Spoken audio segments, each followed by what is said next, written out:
एक बार एक साहब के यहाँ बम्बई पहुँच गए, बहुत दिनों की बात है, 18-20 साल पहले की। साहब वो लड़की मेरी तकरीर सुनने के वो दावत कर गई, मौलाना कल का नाश्ता मेरे घर पे। मेरी उम्र उस वक्त और कम ऐसी थी, 18-19 साल की, 20 साल रहा होगा। अब वो दावत कर दी तो वो महाराष्ट्र यूनिवर्सिटी में पढ़ने वाली लड़की, अब वो नाश्ता लेके अपने घर में आई तो वो चिपका हुआ कपड़ा, वो लोअर वोअर होता नहीं है बिल्कुल, टी शर्ट वैसे पहन के नाश्ता लगाने लगी। मेरे साथ एक बहुत बड़े मौलाना भी थे, नाम नहीं बताऊंगा। जैसी नाश्ता करके रखी, मैंने कहा सिस्टर सुनिए, थोड़ा सा आप कपड़े अगर चेंज कर लेती तो अच्छा होता। बूढ़े मौलाना थे वो हमारे बगल में, उनकी भी नाश्ते की दावत थी। वो तो कुछ नहीं बोले, लड़की कहती है ऐसे, व्हाट इज़ प्रॉब्लम? मैंने कहा इंग्लिश तो हमें ज़्यादा आती वाती नहीं है, लेकिन तुम्हें प्रॉब्लम नहीं होगी, हमें प्रॉब्लम है। हैं? कल की तकरीर सुनी आपने, वेदों के मंत्र सुनाए तो लगा कि आप मॉडर्न मौलाना है। आपकी दावत करती, आप तो पुराने खोपड़ी वाले मौलाना निकले। डांटने लगी हमको। अब मौलाना हमको इशारा कर रहे हैं ऐसे। मैंने कहा मौलाना आप बूढ़े हो चुके हैं, आपको प्रॉब्लम नहीं, हम जवान हैं, हमें प्रॉब्लम हो रही है। भाई जाइए, इसको कहिए कि कपड़ा बदल के आए, दूसरे कपड़े पहन के आए। भाई इसके बाप से ये मौलाना क्या तरक्की करेंगे और क्या करने देंगे लड़कियों के लिए। इतनी पागल लड़की बोलती चली गई, बहुत ज़्यादा बोल गई। मैं सुनता रहा, भाई तेरा घर है, घर का तो कुत्ता भी शेर होता है। सुनते सुनते मैं पक गया, मुझे तरक्की करना है, मैं नकाब ओढ़ के जाऊंगी पढ़ने के लिए। मैं नकाब में क्या तरक्की कर सकती हूँ, मुझे तो बहुत तरक्की करना है, बहुत तरक्की करना है। अरे जब मेरा दिमाग पक गया तरक्की तरक्की तरक्की सुन सुन के, तो मैंने कहा मैडम आप बहुत तरक्की करेंगी, मुझे लगता बहुत ऊपर जाएंगी आप, बिल्कुल जाना है मुझे। कहती पहले जमाने के अंदर हज के लिए लोग 4-4 महीने में पहुंचते थे, घोड़े का सफर करके, ऊंट का सफर करके। आज 4 घंटे में पहुंच जाते, जमाना ये आ गया है। मैंने कहा आप भी बहुत तेज रफ्तार से चलेंगी मैडम, ये मेरा वादा है, बिल्कुल मुझे चलना है। मैंने कहा पहले ज़माने की औरत 9 महीने में बच्चा पैदा करती थी, तुम 9 दिन में पैदा करके दिखाओगी, मुझे उम्मीद है बहुत तरक्की करोगी। हट, बड़ा बेहुदा मौलवी है, गुंडा मौलवी है। हमने ये कह दिया तो गुंडे हो गए, हमने ये कह दिया तो गुंडे हो गए। अजीब सूरत मजाक बना के रख दिया मेरे भाइयों।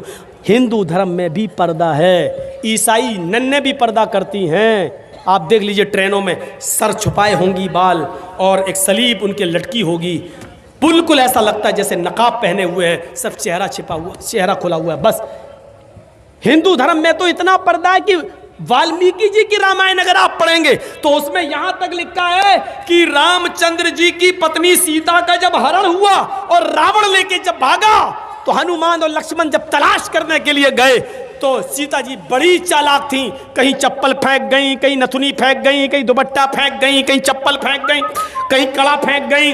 हनुमान एक एक चीज, ये चप्पल किसकी है? लक्ष्मण कहते मेरी भाभी की है, सीता की। चलो इसी रास्ते से ले गया, और आगे के दुपट्टा मिला, ये दुपट्टा किसका है? कहा ये दुपट्टा भी मेरी भाभी का है, सीता का। चलो और आगे चलो, इसी रास्ते से लेकर गया, और आगे बढ़े, एक एक चीज हनुमान जी देते गए और लक्ष्मण पहचानते गए। लास्ट में नाक में पहनने वाली नथुनी मिली, नथुनी। तो हनुमान ने कहा ये नथुनी किसकी है? जल्दी से लक्ष्मण ने कहा अरे यार हनुमान जी ये नथुनी नहीं मालूम है, ये शायद मेरी भाभी की होगी। हनुमान ने कहा सारी चीजें पहचान गए, नथुनी कह रहे होगी। तो हनुमान जी के इस प्रश्न पर क्या जवाब दिया लक्ष्मण ने? हनुमान जी ये नथुनी अगर मेरी भाभी की थी भी तो मेरी भाभी नाक में पहनती थी, इसलिए मैं नहीं पहचान पा रहा हूं, क्योंकि मैंने आज तक अपनी भाभी का चेहरा नहीं देखा। कहा क्यों? कह रहे वो मेरी भाई की पत्नी है सीता, मेरे भाई की राम की पत्नी है, मैं कौन होता हूं उसको देखने वाला, उस पर नजर डालने वाला, उसके चेहरे को देखने वाला। गौर करो, रामचंद्र जी के भाई लक्ष्मण ने अपनी सगी भाभी सीता जी का चेहरा नहीं देखा, देवर ने भाभी का चेहरा नहीं देखा। ये हिंदू धर्म की मनुष्य आज वाल्मीकि रामायण आज तक कह रही है, आज तक ये सबसे पुरानी रामायण है वाल्मीकि की, जो 2000 साल पहले लिखी गई है।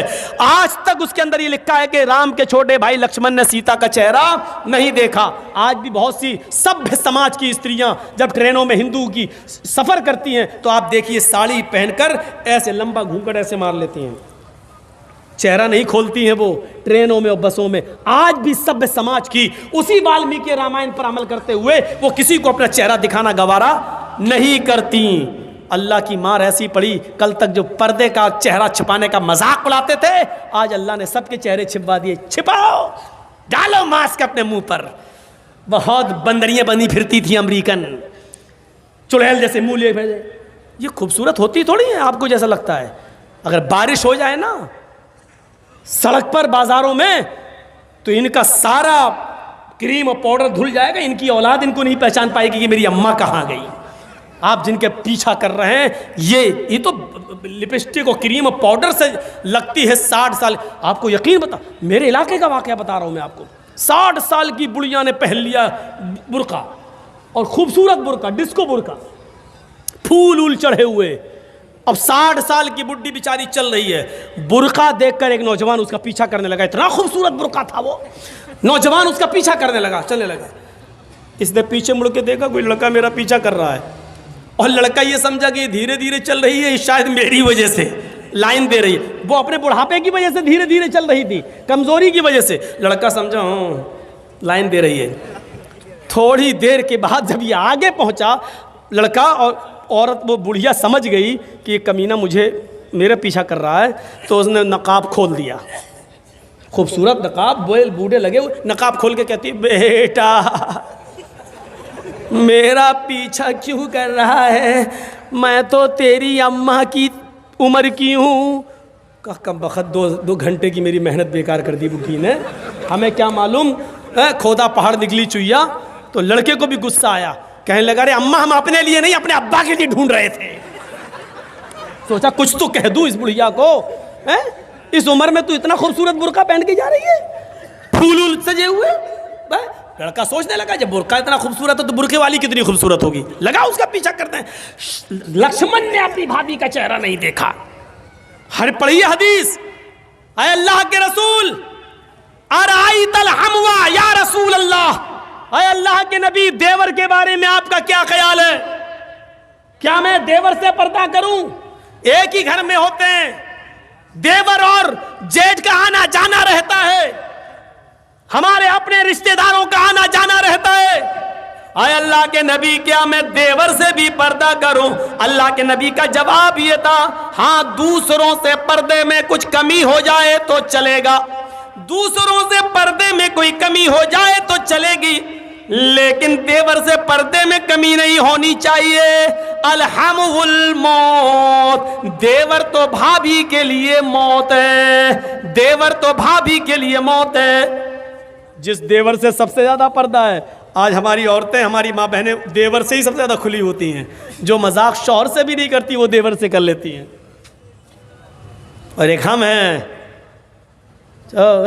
भाभी को घर पहुंचा दो, अपने छोटे भाई को कह रहे हैं भाभी को घर पहुंचा दो। और ऐसे ही ससुराल में हमारा हाल है। ससुर कह रहा है बेटा अपनी साली को जरा स्कूल छोड़े आओ।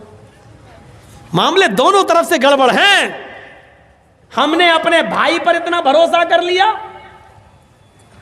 सऊदी अरब का वाकया सुने हो ना, जद्दा वाला।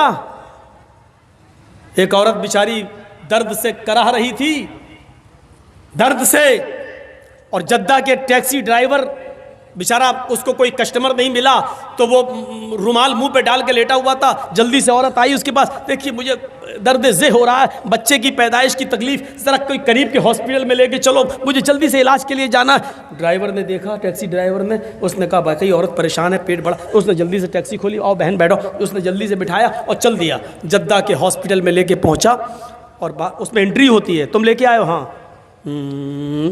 लिख दिया। अब ये बैठा है कि जल्दी से वो चेकअप करा के आए, तब हमें पैसा दे। जितना हुआ मेरे रियाल, उधर पता चला साहब उसको एडमिट कर लिया गया है, अभी वो 2-3 दिन रहेगी, आप उसके साथ आए हैं? इसने कहा जी। कहा ठीक है, उसको एडमिट कर लिया गया है। और उसने सोचा कि चलो अब हम चलें, 1-2 दिन के बाद आऊँगा, देख लूँगा अगर बच्चा अच्छा पैदा, अभी इतनी जल्दी छुट्टी थोड़ी हो जाएगी, डिलीवरी का मामला है, जब गुजरूँगा तब ले लूँगा।